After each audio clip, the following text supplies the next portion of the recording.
Assalamualaikum warahmatullahi wabarakatuh.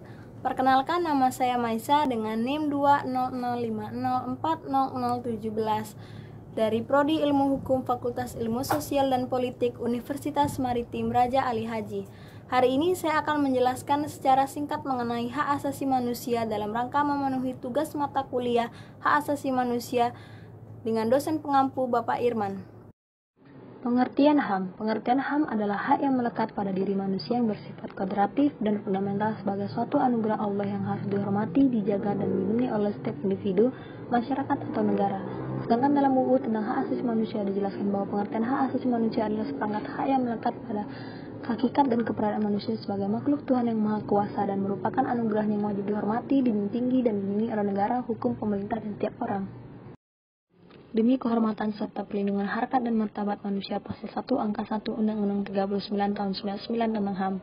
Hakikat HAM merupakan upaya menjaga keselamatan eksistensi manusia secara utuh melalui aksi keseimbangan, yaitu keseimbangan antara kepentingan perseorangan dengan kepentingan umum. Begitu pula upaya menghormati, melindungi, dan menjunjung HAM menjadi kewajiban dan tanggung jawab bersama antara individu dan pemerintah. Adapun beberapa ciri pokok hakikat hak asasi manusia sebagai berikut.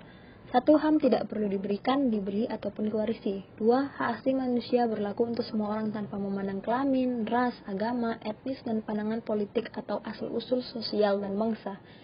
3. HAM itu tidak bisa dilanggar. Perkembangan HAM di Indonesia. Periode pertama yaitu periode sebelum kemerdekaan 1908 sampai dengan 1945. Dalam konteks pemikiran HAM, para pemimpin Budi Utomo telah memperhatikan adanya kesadaran berserikat dan mengeluarkan pendapat melalui petisi-petisi yang ditujukan pada pemerintah kolonial maupun tulisan yang dimuat surat kabar guru desa. 2. Periode setelah kemerdekaan 1945 sampai dengan sekarang, yang terbagi menjadi 6 periode. Periode pertama yaitu 1945 sampai dengan 1950. Pemikiran HAM pada periode awal kemerdekaan masih menekankan pada hak untuk merdeka, self-determination, hak kebebasan untuk berserikat melalui organisasi politik yang didirikan, serta hak kebebasan untuk menyampaikan pendapat, terutama di parlemen. Selanjutnya periode 1950 sampai dengan 1959. Periode ini dikenal dengan sebutan periode demokrasi parlementer. Pemikiran HAM pada periode ini mendapatkan momentum yang sangat membanggakan karena suasana kebebasan yang menjadi semangat demokrasi atau demokrasi parlementer mendapatkan tempat di kalangan elit politik. Yang ketiga, periode 1959 sampai dengan 1966. Pada periode ini, sistem pemerintahan yang berlaku adalah sistem demokrasi terpimpin sebagai reaksi penolakan Soekarno terhadap sistem demokrasi parlementer. Pada sistem ini, kekuasaan terpusat dan berada di tangan presiden. Periode 1970 sampai dengan 1980. Pemikiran elit penguasa pada masa ini sangat diwarnai oleh sikap penolakannya terhadap HAM sebagai produk barat dan individualistik serta bertentangan dengan paham kekeluargaan yang dianut bangsa Indonesia. Pemerintah pada periode ini bersifat defensif dan represif yang dicerminkan pada produk hukum yang umumnya restriktif terhadap HAM. Periode 1966 sampai dengan 1998. Pada masa awal periode ini telah diadakannya berbagai seminar tentang HAM. Salah satu seminar tentang HAM dilaksanakan pada tahun 1967 yang merekomendasikan gagasan tentang perlunya pembentukan pengadilan HAM, pembentukan komisi dan pengadilan HAM untuk wilayah Asia. Terakhir yaitu periode 1998 sampai dengan sekarang. Strategi penegakan HAM pada periode ini dilakukan melalui 2 tahap: status penentuan, perspektif status, dan tahap penataan teraturan terhadap konsistensi, rule consistent behavior.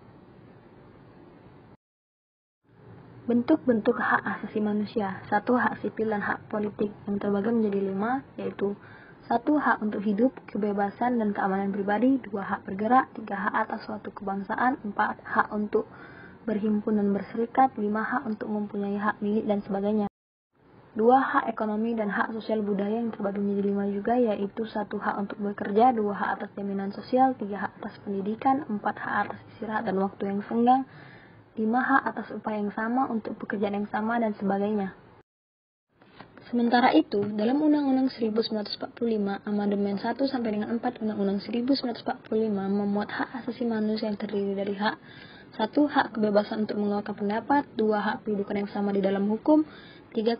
Hak kebebasan berkumpul. 4. Hak kebebasan beragama. 5. Hak penghidupan yang layak. 6. Hak kebebasan berserikat. 7. Hak memperoleh pengajaran atau pendidikan.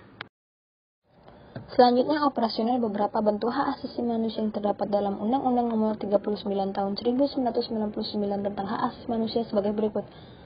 1. Hak untuk hidup. 2. Hak untuk berkeluarga dan melanjutkan keturunan. 3. Hak mengembangkan diri. 4. Hak memperoleh keadilan. 5. Hak atas kebebasan pribadi. 6. Hak atas rasa aman. 7. Hak atas kesejahteraan. 8. Hak turut serta dalam pemerintahan. 9. Hak wanita.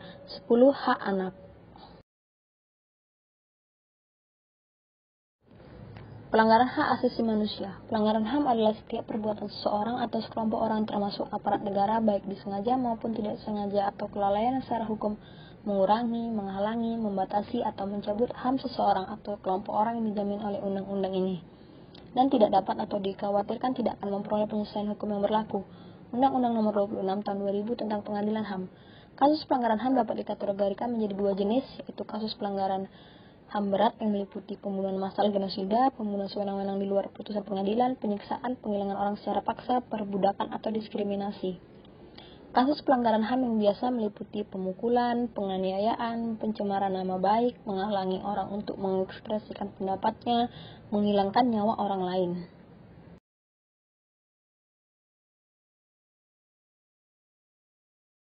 Contoh-contoh kasus pelanggaran HAM di Indonesia. 1. Peristiwa Tanjung Priok. Peristiwa Tanjung Priok terjadi pada tahun 1984 antara aparat dengan warga yang berawal dari masalah SARA dan unsur politis. Akibat peristiwa ini, Tanjung Priok saat itu disebut sebagai The Killing Field. Dalam peristiwa ini terjadi pelanggaran HAM di mana ratusan korban meninggal dunia akibat kekerasan dan penembakan. Solusi penyelesaiannya itu, karena peristiwa Tanjung Priok merupakan pelanggaran HAM yang bersifat berat, maka penyelesaiannya dilakukan melalui pengadilan HAM dan menjatuhkan pidana kepada pihak bersalah serta mempertegas peraturan mengenai SARA dan unsur-unsur lain agar lebih dihormati. 2. Tragedi Trisakti. Tragedi Trisakti terjadi pada 12 Mei 1998 saat ribuan mahasiswa menggelar long march atau aksi demonstrasi ke gedung DPR MPR menolak pemilihan kembali Soeharto sebagai presiden. Kasus ini penyelesaiannya melalui pengadilan militer. Sekian penjelasan dari saya dan terima kasih telah menonton video ini. Wassalamualaikum warahmatullahi wabarakatuh.